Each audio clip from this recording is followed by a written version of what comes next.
Girish sir, thank you so much CNBC आवाज के लिए वक्त निकालने के लिए। रिजल्ट्स आपकी स्क्रीन्स पर आएंगे।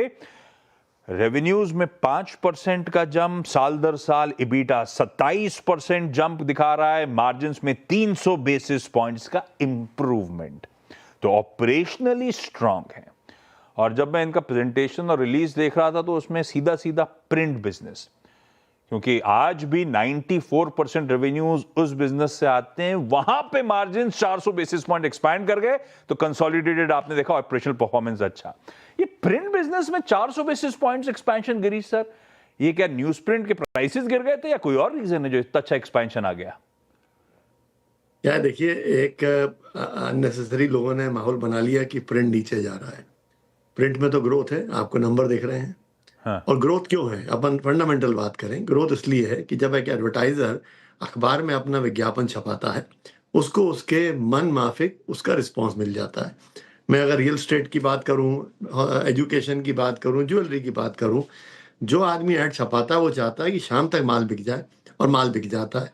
इसलिए वो एक अखबार में विज्ञापन देने को भी तैयार है। और अखबार में विज्ञापन नहीं, पाठक आता है अखबार को पढ़ने के लिए। विज्ञापन तो उसके साइड में होता है, क्योंकि पहले तो वो खबर पढ़ता है और खबर के साथ साथ वो विज्ञापन को भी देख लेता है। तो पहले बात करें खबर की साथ में, तो देखिए हमारा सारा का सारा फोकस जो है वो है कंटेंट पे। आप तो जर्नलिस्ट आदमी हैं, आप समझते हैं कि बगैर कंटेंट के अखबार में सोल ही नहीं है, वो तो डेड बॉडी हो गई है क्या उसमें। सब कुछ सोल जो है वो है कंटेंट। तो आज हम बड़े फख्र के साथ कह सकते हैं कि आज हमारे पास लगभग 12,000 रिपोर्टर्स हमारे ग्राउंड पे हैं, जिसमें से लगभग 3,500 हमारे फुल टाइम हैं और बाकी 7,500-8,000 हमारे पास जो है स्ट्रिंगर्स, पार्ट टाइम जिसको बोलते हैं, वो हैं।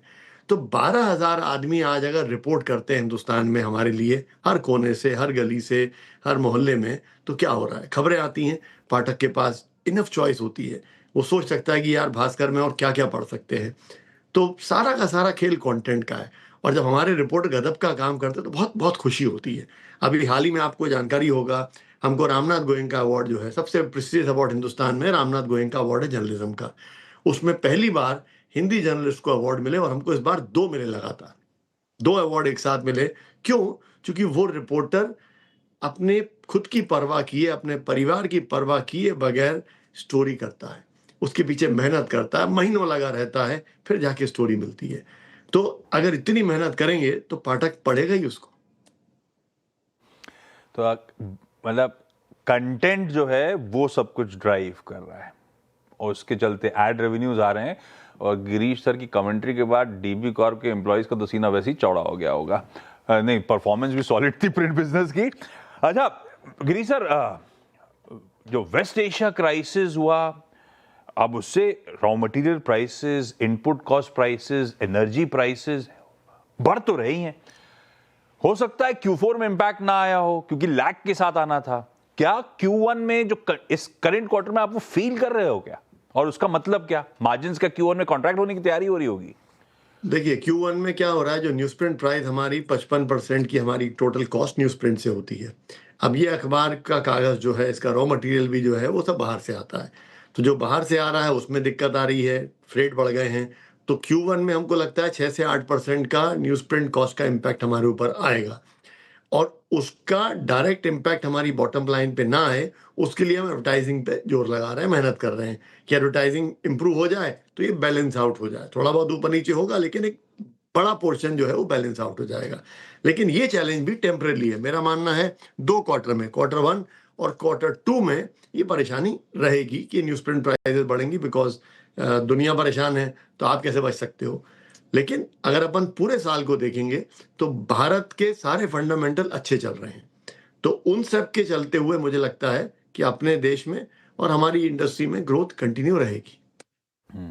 लास्ट इंटरेक्शन हुआ था गिरीश सर से कुछ समय इस शो में, चैनल पे तो हो रहा होगा, लास्ट जब केवाईसी हुआ था गिरीश सर के साथ, तब गिरीश सर बहुत डिजिटल पे थ्रस्ट आपने अपनी बहुत चर्चा उस पार्ट ऑफ द बिजनेस पे हुई थी। प्रिंट और डिजिटल दोनों स्केल कर रहे हैं, पर प्रिंट अभी भी वो हैवी लिफ्टिंग तो वही कर रहा है। मैंने मिक्स अपफ्रंट समझाया भी था। तो कब तक ये डिजिटल हैंडसमली आपकी बॉटम लाइन पे कंट्रीब्यूट करना लगेगा? कब वो समय आएगा कि गिरीश सर जब जोड़ेंगे तो मैं पहले डिजिटल की बात करूंगा, उसके बाद शायद प्रिंट पे फॉलो थ्रू लूं? देखिए ऐसे बोलते हैं ना कि जो कमाऊ पूत है आप उसको साइड में करना चाहते हैं, क्यों? नहीं मैं ये कहना चाहता हूँ उसका रिलेवेंस बॉटम लाइन में कब बढ़ रहा होगा, टू पुट इट डिफरेंट। हाँ, रिलेवेंस जो बनेगा वो बनेगा। डिजिटल पे देखिए बहुत काम हो रहा है। हमारे आज की तारीख में 2 करोड़ लोग जो है वो हमारे डिजिटल से जुड़े हुए हैं मंथली बेसिस पे। वो अपना 11-12 मिनट का टाइम भी हमको देते हैं, दुनिया भर की खबरें देखते हैं, वीडियो देखते हैं। ये थोड़ा और बढ़ेगा। अभी हमने उत्तर प्रदेश में बहुत बड़ा काम शुरू किया है। अब डिजिटल में हम उत्तर प्रदेश में बहुत बड़ा काम कर रहे हैं। वहाँ पे हमारी करीबन, नहीं तो आज की तारीख में करीबन 800,000 आदमी की एडिटोरियल टीम हो गई है। रिपोर्टर है हमारे पास ग्राउंड पे वहाँ पे। बहुत काम कर रहे हैं, तो उसका भी। और खास करके इस बार उत्तर प्रदेश में इलेक्शन है साल भर बाद, तो उत्तर प्रदेश में हमको लगता है बहुत बड़ा ट्रैक्शन हमको डिजिटल पे मिलने वाला है।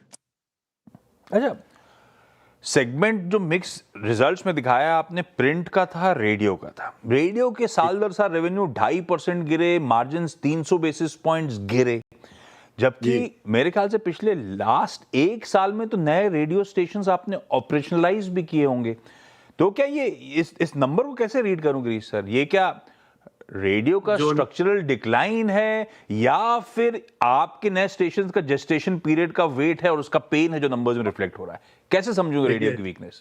एक तो मेरा आप सबसे निवेदन है कि आप लोग ये जो अंग्रेजी के शब्द यूज कर लेते हैं ना, स्ट्रक्चरल डिक्लाइन वगैरह, हाँ। अरे भाई 1-2 क्वार्टर ऊपर नीचे होने में कहाँ स्ट्रक्चरल इश्यू होता है? ठीक। रेडियो में पिछले 2 क्वार्टर से प्रेशर है, इसलिए जो नए हमारे स्टेशन हैं वो अभी सब पिछले महीने ही चालू हुए हैं, तो उसका असली इम्पैक्ट आने वाले पूरे साल में आपको दिखाई देगा उसकी रेवेन्यू का। दूसरा, रेडियो में सबसे बड़ी प्रॉब्लम जो मैं भारत सरकार से बार बार बोलता भी हूँ, ये कि रेडियो अभी एंटरटेनमेंट का माध्यम है, सिर्फ गाने सुनिए। जबकि रेडियो जो है वो न्यूज़ का माध्यम बहुत बढ़िया बन सकता है। तो सरकार अगर न्यूज़ अलाउ करे तो फिर देखिए रेडियो कहाँ से कहाँ पहुंच जाएगा। लेकिन फिर भी रेडियो कंफर्टेबल चल रहा है। कंफर्टेबल, लेकिन आंकड़े क्योंकि साल दर साल ठंडे थे, इसीलिए हो सकता है बड़े शब्दों का इस्तेमाल, लेकिन वो दिख रहा था थोड़ा सा मामला ठंडा पड़ता हुआ। तो मैं इसको रीड करूं आपके मतलब कि ये नया ऑपरेशंस का जेस्टेशन पीरियड थोड़ा समय दे देते हैं, वापस बाउंस बैक कर रहा होगा ये ऑपरेशन, ऐसा? जी बिल्कुल, 1-2-4 महीने दीजिए फिर देखिए। अगले क्वार्टर फिर मुलाकात होगी। एक चीज और, प्रमोटर होल्डिंग दिखाइएगा डायरेक्टर साहब स्क्रीन पे। गिरी सर, ऐसी आपके आने से पहले टटोल रहा था सारे पहलू, तो उसमें प्रमोटर होल्डिंग खड़ी है इस समय 74.5% पे, और सब्सिक्वेंट क्वार्टर्स में प्रमोटर होल्डिंग इंच अप कर रही है। ये क्या खुले बाजार से अग्रवाल परिवार माल खरीद रहा है क्या?